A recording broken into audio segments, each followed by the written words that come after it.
Novel وہ جو خوابوں میں آتی ہے، رائٹر توقیر زہرا۔ کہنے کو تو دن کے 11 بج رہے تھے، لیکن اس دن بارش کی وجہ سے سورج بادلوں کی اوٹ میں چھپا ہوا تھا۔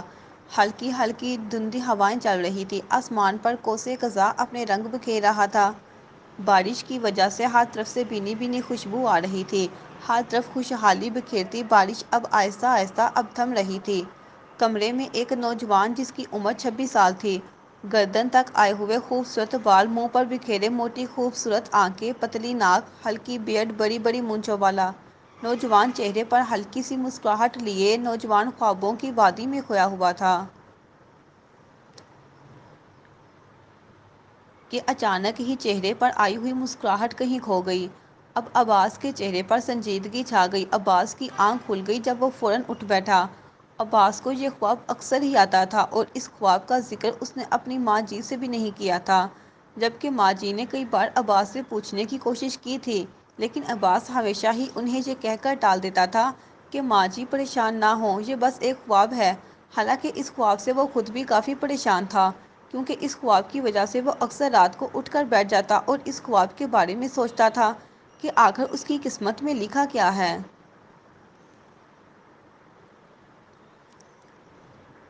ابھی عباس یہی سب سوچ رہا تھا کہ اچانک دروازہ کھلا اور بیگم نازی سرخ سفید رنگت لیے، آنکھوں پر نظر کا چشمہ لگائے، ہاتھ میں موٹی کڑی پہنے، چہرے پر نیک ہونے کی گواہی دیتا نور نفاست سے سر پہ دوپٹہ اوڑھے کمرے میں آئی، تو آج پھر عباس کی یہ حالت دیکھ کر پریشان ہو گئی۔ جبکہ عباس ماں جی کو دیکھ کر نارمل ہونے کی کوشش کر رہا تھا، لیکن ماں جی بھی ماں تھی، اپنے بیٹے کو دیکھ کر جان گئی تھی کہ آج پھر عباس نے وہ خواب دیکھا ہے۔ نازی بیگم نے کئی بار عباس سے جاننے کی کوشش کی، لیکن عباس نے صرف نازی بیگم کو یہ بتایا کہ اسے ایک عجیب خواب آتا ہے، لیکن یہ کہہ کر ٹال دیتا کہ یہ صرف ایک خواب ہے۔ نازی بیگم عباس سے مخاطب ہو کر کہنے لگیں، بیٹے عباس مہدی، السلام علیکم ماں جی۔ اپنے آپ کو نارمل کرتے ہوئے عباس نے نازی بیگم کو سلام کیا اور ان کے ہاتھ پر بوسہ دیا۔ وعلیکم السلام، کیا ہوا بچے، مجھے آپ کی طبیعت کچھ صحیح نہیں لگ رہی۔ نہیں نہیں ماں جی، میں بالکل ٹھیک ہوں، نازی بیگم کو اپنے ساتھ بیڈ پر بٹھاتے ہوئے بولا۔ آپ بتائیں کیسی طبیعت ہے اب آپ کی؟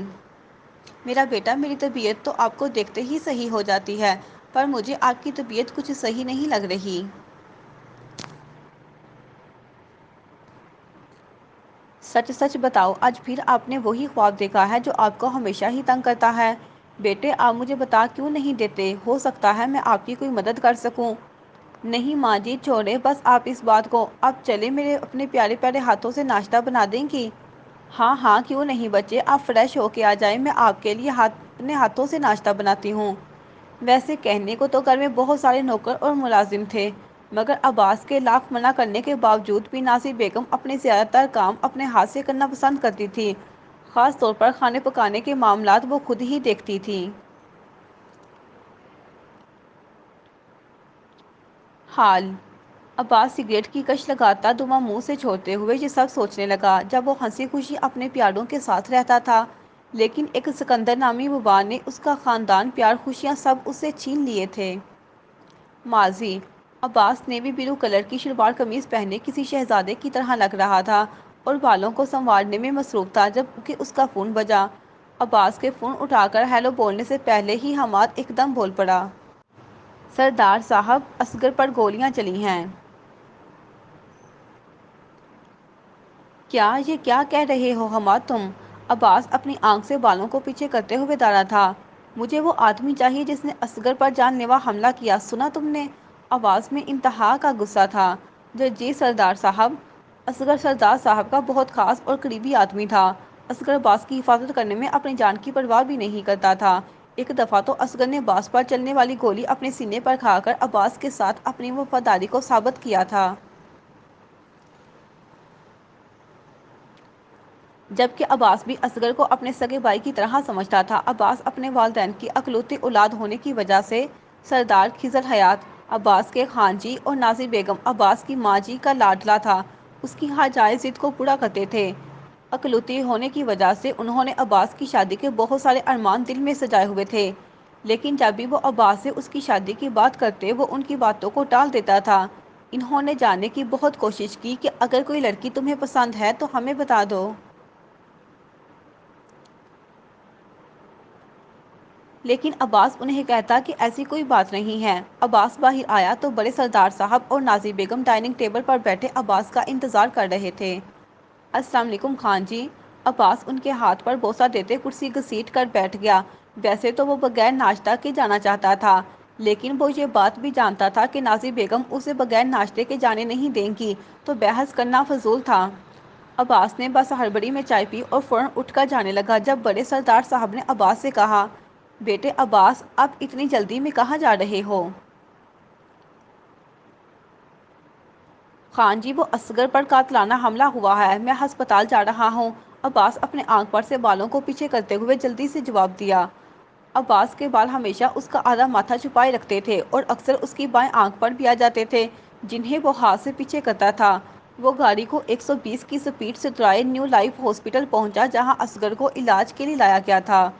کیسی طبیعت ہے اب اصغر کی؟ عباس نے حماس سے پوچھا۔ آپریشن جاری ہے سردار صاحب، ڈاکٹر نے کہا ہے کہ دعا کریں ان کا بچنا بہت مشکل ہے۔ ڈاکٹرز کا کہنا ہے کہ اصغر کا بچنا بہت مشکل ہے۔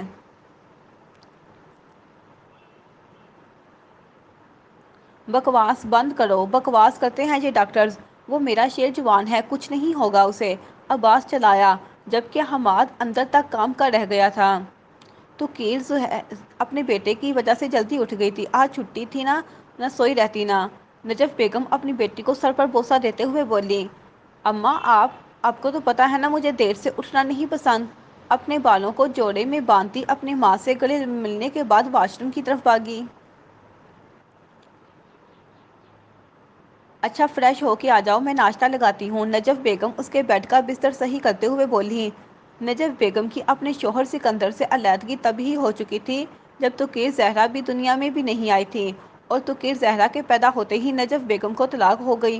نجف بیگم کے والدین کا انتقال ہو چکا تھا اور بائی جوانی میں ہی روڈ ایکسیڈنٹ میں مر گیا تھا۔ نجف بیگم کے والد کا ایک پلازہ تھا جس کا کرایہ ہر مہینے نجف بیگم کو ملتا تھا، اور اسی کرائے سے وہ اپنا گھر چلاتی تھی اور اپنی بچی کو تعلیم دے رہی تھی۔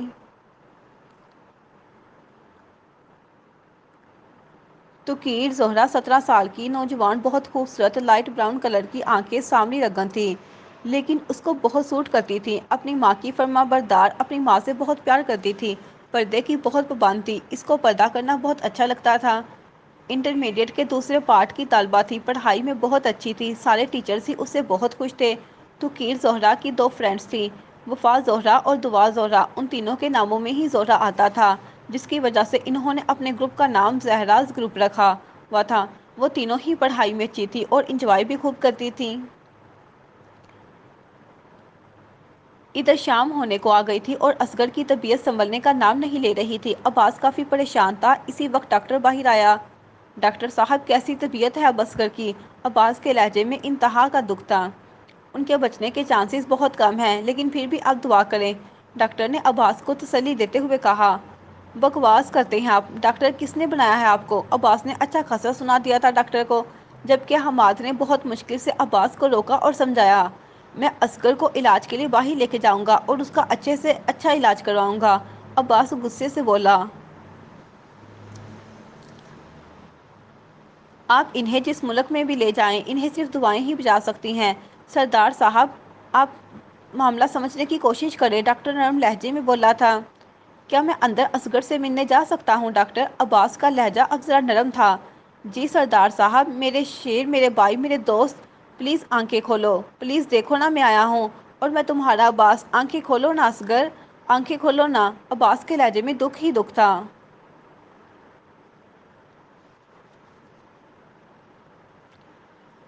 اصغر نے بچپن میں ہی اپنے والدین کو کھو دیا تھا۔ بڑے سردار صاحب نے اصغر کے سر پر ہاتھ رکھا اور اپنی اولاد کی طرح ہی پیار کرتے تھے، لیکن اصغر نے کبھی بھی اپنے آپ کو عباس کے برابر نہیں سمجھا تھا۔ عباس اصغر کو اپنا بھائی مانتا تھا، لیکن اصغر عباس کو ہمیشہ سردار صاحب کہہ کر بلاتا تھا۔ آج اصغر کی یہ حالت دیکھ کر عباس اپنی برداشت کھو رہا تھا۔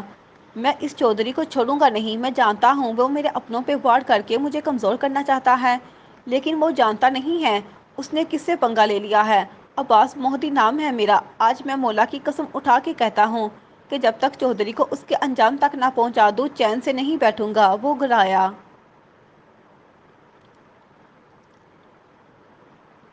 حماد مجھے جلد از جلد چودھری چاہیے، وہ داڑا۔ سردار صاحب میں نے انفارمیشن نکلوائی ہے، چودھری ملک چھوڑ کر بھاگ گیا ہے، وہ اگر جہنم میں بھی چلا جائے تو میں اسے وہاں سے بھی نکال لوں گا اور اسے بتاؤں گا سردار مودی سے پنگا لینے کا انجام کیا ہوتا ہے۔ سردار صاحب اب صبح سے جہاں ہیں، اب آپ گھر چلے جائیں۔ میں ہوں یہاں اصغر کے پاس۔ یہ تم کیا کہہ رہے ہو حماد؟ تم اور اصغر میرے لیے بھائیوں کی طرح ہو اور میں اصغر کو اس حالت میں چھوڑ کر کیسے چلا جاؤں؟ سردار صاحب میرا وہ مطلب نہیں تھا، میں جانتا ہوں کہ آپ مجھ سے اور اصغر سے سکے بھائیوں جیسا پیار کرتے ہیں، لیکن ہمیں اور آپ کے گھر والوں کو بھی آپ کی ضرورت ہے۔ آپ ہم سے کتنا پیار کرتے ہیں ہم جانتے ہیں آپ کو، ہمیں یہ ثابت کرنے کی ضرورت نہیں ہے کہ آپ ہم سے کتنا پیار کرتے ہیں۔ حماد کے بچپن میں ہی اس کی ماں کا انتقال ہو گیا تھا، اس کے بعد عبداللہ نے حماد کی پرورش کے لیے دوسری شادی کر لی حبیبہ سے، لیکن حبیبہ اپنا بچہ چاہتی تھی اور عبداللہ نے صاف منع کر دیا تھا۔ اس کا کہنا تھا کہ اگر ان کا ایک اور بچہ آ گیا تو شاید وہ حماد پر صحیح سے دھیان نہ دے سکے، لیکن انہیں کیا پتا تھا کہ حبیبہ اس بات کا بدلہ حماد سے لے گی۔ وہ دن رات حماد پر ظلم ڈالتی، اسے مارتی پیٹتی، لیکن وہ بیچارہ بچہ کسی سے کچھ نہ کہتا تو وہ حبیبہ کو اپنی سکی ماں کی طرح سمجھتا تھا۔ ابھی حماد 16 سال کا ہی ہوا تھا کہ اس کے والد کا انتقال ہو گیا۔ اب حبیبہ نے اس کی پڑھائی چھڑوا دی تھی اور زبردستی اسے بڑے سردار صاحب خضر حیات صاحب کی حویلی چھوڑائی تھی تاکہ وہ وہاں کوئی کام کر کے پیسے کما سکے، جبکہ حماد تو لکھنا پڑھنا چاہتا تھا۔ بڑے سردار صاحب نے حماد کی پڑھنے کی خواہش جان کر اسے پڑھایا اور اس کی ماں سے کہا کہ ان کی ذمہ داری وہ اٹھائیں گے، انہیں اس بارے میں پریشان ہونے کی ضرورت نہیں ہے، جس سے حبیبہ کافی مطمئن ہو گئی تھی اور اسے بھی حماد کے پڑھنے لکھنے سے کوئی مسئلہ نہیں تھا۔ عبداللہ کی موت کے بعد سے حبیبہ کا رویہ حماد کے ساتھ اچھا ہوتا جا رہا تھا، کیونکہ وہ بھی جانتی تھی کہ اب وہ دونوں ہی ایک دوسرے کا سہارا ہیں۔ تو کیر زہرا فریش ہو کر اپنی ماں کے ساتھ کرسی پر آ بیٹھی اور ناشتہ کرنے لگی۔ اماں آج میری ایک دوست ہے نا؟ تو کیر ناشتے سے انصاف کرتے ہوئے بولی۔ ہاں جی، کون سی؟ نجف بیگم مسکراتی ہوئی بولی۔ اماں آپ کو تو پتا ہے نا کہ میری صرف 2 ہی سہیلیاں ہیں۔ تو کیر منہ بسولتے ہوئے بولی۔ ہاں تو بیٹا یہی پوچھ رہی ہوں نا کہ دعا زہرا یا وفا زہرا؟ نجف بیگم مسکراتے ہوئے بولی۔ جی اماں وہ دعا زہرا جو ہے نا اس کی سالگرہ ہے نا، تو آج میں سوچ رہی ہوں کہ آج رات ہم اپنے گھر میں اس کی برتھ ڈے سیلیبریٹ کر لیں۔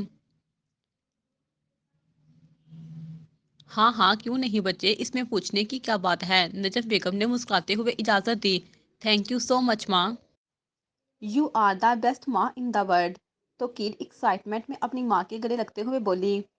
مکھن مجھے نہیں بریڈ کو لگائیے۔ نجف بیگم جیسے جانتی تھی کہ اگلے ہی لمحے تو کیر ان سے کچھ اور بھی مانگنے والی ہے۔ نہیں ماں، آج مجھے بولنے دے، آپ میری بہت اچھی ماں ہیں، آپ میری ہر بات مانتی ہیں، آپ میری سب سے اچھی دوست ہیں، آپ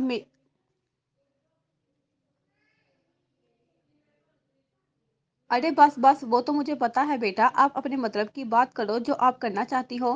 نجف بیگم نے فخریہ کالر جاڑا۔ وہ نا آج میں اپنی فرینڈ کے ساتھ شاپنگ کرنے کے لیے چلی جاؤں؟